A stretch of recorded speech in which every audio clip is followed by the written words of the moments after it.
11th की हिंदी में काव्य आरोह पाठ्य पुस्तक जो आपका चलती है उसमें काव्य की में वे आंखें कविता पढ़ाने जा रहे हैं जो कि श्री छायावादी कवि श्री सुमित्रा नंदन पंत जी द्वारा रचित है। साहित्यकार शिरोमणि प्रकृति प्रेमी, इनके लिए जो जितने भी विशेषण दिए जाए कम है। ऐसे कवि जिन्होंने सूक्ष्म से सूक्ष्म समाज की उन चीज़ों का पर दृष्टिपात किया है जो साधारण मनुष्य जिन चीज़ों से वंचित है, जो चीज़ें साधारण मनुष्य के देखने से परे हैं, उन चीज़ों प्रकृति के उन तत्वों पर, उन मनोहारी दृश्यों पर कवि अपनी काव्य अभिव्यक्ति देते हैं। तो कवि ने वे आंखें कविता में आप समझ सकते हैं कि वे आंखें में किसी की आंखों के बारे में कवि ने बताना चाहा है। वे आंखें किसकी हैं? कवि ने युगों युगों से शोषित किसान की दयनीय दशा का चित्रण किया है इस पद्य में। वे आंखें किसान की हैं। वह कौन है? किसान है जिसके आंखों में दैन्य दुख का दारुण रोदन छिपा हुआ है। उसकी आंखें अंधकार की गुफा सरीखी उन आंखों से डरता है मन। कवि कहना चाहता है कि जिन आंखों में निराशा गहराई से भर गई है, निराशा, गहरी निराशा व्याप्त है, ऐसे अंधकार सरीखी उपमा अलंकार के माध्यम से बताना चाहता है कि अंधकार के समान गुफा में देखने से, आंखों में देखने से डर लगता है। जैसा कि आप के सामने लिखा भी हुआ है कि युगों युगों से शोषित किसान की दयनीय दशा का चित्रण है। प्रस्तुत कविता प्रगतिवादी युग की है। कवि ने छायावाद से आगे आकर प्रगतिवाद में इस कविता का सृजन किया है। सामंतवादी जमींदारी प्रथा का स्वतंत्रता प्राप्ति के उपरांत भी कथनी और करनी में अंतर में कटाक्ष किया है कवि ने। तो कविता का भाव कुछ इस प्रकार बनता है कि कवि ने किसान की दयनीय दशा का, उसके दारुण दुख का वर्णन किया है, भाव अभिव्यक्ति दी है। मैं आपको इसकी पंक्तियां पढ़कर बता देती हूँ जिससे आपको यह अर्थ समझ में आ जाएगा कि कवि क्या कहना चाहता है। कवि कहना चाहता है, अंधकार की गुहा सरीखी इन आंखों से डरता है मन। कवि कहना चाहता है कि अंधकार की गुफा जैसी, यानी अंधकार जैसे निराशा भरी हुई गुफा जैसी आंखों से मन डरता है। भरा दूर तक इनमें दारुण दैन्य दुख का नीरव रोदन। दारुण दुख भरा हुआ है इन आंखों में और दीनता का भाव भरा हुआ है, दारुण दुख भरा हुआ है।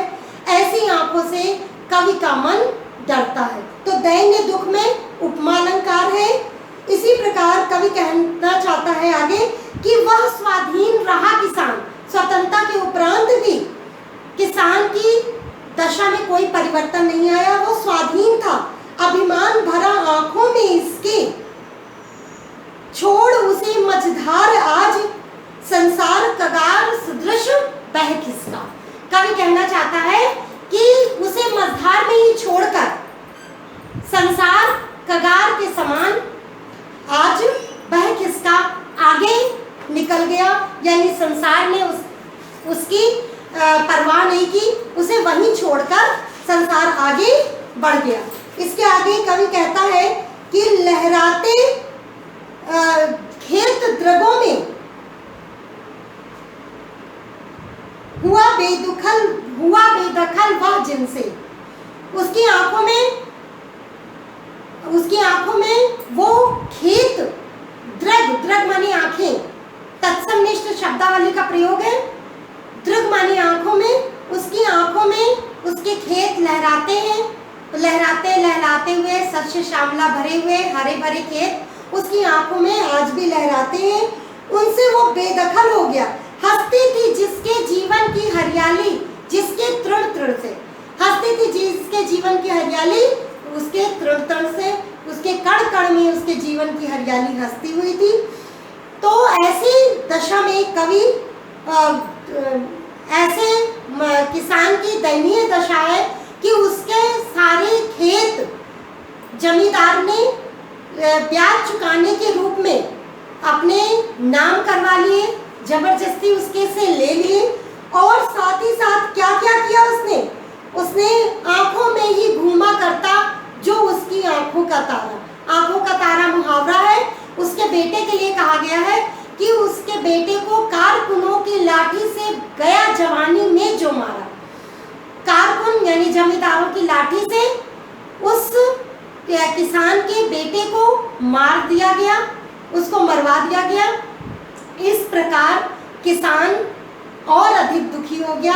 धीरे धीरे करके पूरी कविता आपको बताना चाहते हैं कि धीरे धीरे करते हुए पूरी कविता ये दर्शाती है कि किसान अकेला रह जाता है और उसके जीवन में कुछ भी नहीं रह जाता। जब आप कविता पढ़ेंगे तो आपको पता चलेगा कि उसके बेटे को जमींदार की लाठियों से मार दिया जाता है। उसके बाद उसकी पुत्रवधू को उस गांव का कोतवाल उससे कुछ सवाल पूछने या किसी भी कारण बुलवा भेजता है उससे पूछने के लिए, और वो पूछने के बहाने से उसके स्वाभिमान के साथ खिलवाड़ होता है या उसका आत्मसम्मान चोटिल होता है, आत्मसम्मान को गहरा आघात पहुंचता है और इस तरह वो कुएं में डूब कर मर जाती है। उसकी बेटी भी, उसकी पत्नी दवा दर्पण के बिना ही, बीमार पत्नी है, दवा दर्पण के बिना मर जाती है, और उसकी दुधमुही बच्ची जो कि कुछ ही दिनों की है अभी, बिना देखभाल के वो भी स्वर्ग चली जाती है। इस प्रकार किसान कैसे अकेला रह जाता है, उसका बेटा जमींदारों की लाठी से मारा जाता है, बहू कोतवाल द्वारा अपमानित होने पर कुएं में डूबकर मर जाती है, उसकी पत्नी बिना देखभाल के, बिना दवा दर्पण के मर जाती है, उसकी बेटी बिना देखभाल के मर जाती है, उसका घर बार बिका दिया जाता है और बर्धों की जोड़ी कुर्क हो जाती है। कुर्क शब्द का प्रयोग किया गया है इस कविता में। कुर्क माने नीलाम, तो बर्धों माने बैल, बैलों की जोड़ी नीलाम कर दी जाती है और उसके उजरी नाम की गाय जो रहती है वो उसके सिवा किसी और से दुहाने नहीं देती है। उस गाय के प्रति उसने अपने प्रेम को अभिव्यक्त किया है कि ग्रामीण संस्कृति में, ग्रामीण जनों के बीच में जो पशु हैं वो कैसे मनुष्य के प्रिय होते हैं। तो उजरी उसके सिवा किसी और से नहीं दुहाने देती थी। उजरी गाय थी जिसका दूध किसान बड़े प्रेम से दूहता था, उसे भी वो नीलाम करा देता है जमींदार, और इस तरह उसकी आंखों में केवल खेतों का दृश्य, अपने खुशहाल जीवन का दृश्य केवल आंखों में ही तैरता रहता है और उसके जीवन से वो सारी खुशियां चली जाती है। इस कविता में स्त्री के लिए भी कवि ने ग्रामीण संस्कृति में लोगों की सोच और मानसिकता का चित्रण किया है कि कवि ने स्त्री के लिए प्रयोग किया एक लाइन, खैर पैर की जूती जोरू, एक सही ना दूसरी आती। मतलब इसमें यहाँ पर ग्रामीण जनजीवन में स्त्रियों की भी दयनीय दशा का चित्रण है कि पत्नी के लिए पैर की जूती विशेषण का प्रयोग किया गया है कि एक मरने के बाद दूसरी आ जाती, लेकिन अपने बेटे की याद करके उसके सीने में सांप लौटते और उसकी छाती फटती। ये मुहावरे हैं, कई जगह पर मुहावरों का प्रयोग है। सीने में सांप लौटना और छाती फटना, आंखों का तारा, ये सारे मुहावरे हैं।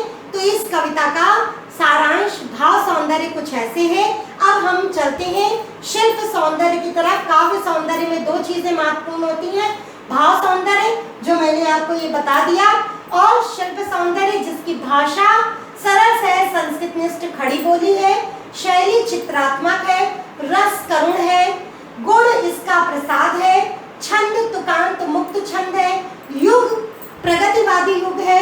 और इस कविता में अब मैं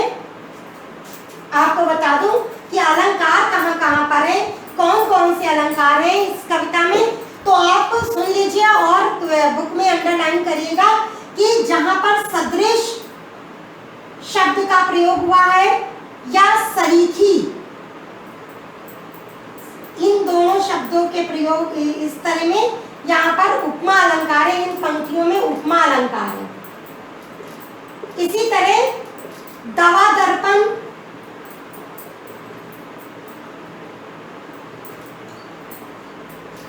दैन्य दुख, दैन्य दुख,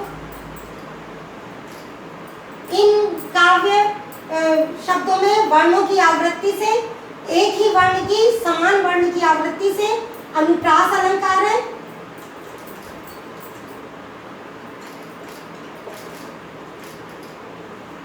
इसी प्रकार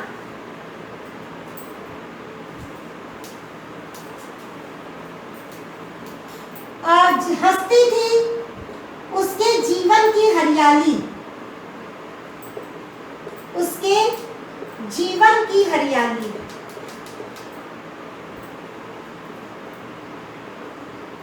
इसमें मानवीकरण अलंकार है क्योंकि प्रकृति को मानव जन्य व्यवहार करते हुए दर्शाने में मानवीकरण अलंकार होता है। तो प्रस्तुत कविता में अनुप्रास अलंकार, उपमा अलंकार, मानवीकरण अलंकार और कण कण या तृण तृण तृण तृण शब्द का प्रयोग हुआ है। तृण तृण यानी तिनके तिनके में, तो यहाँ पर पुनरुक्ति प्रकाश अलंकार है।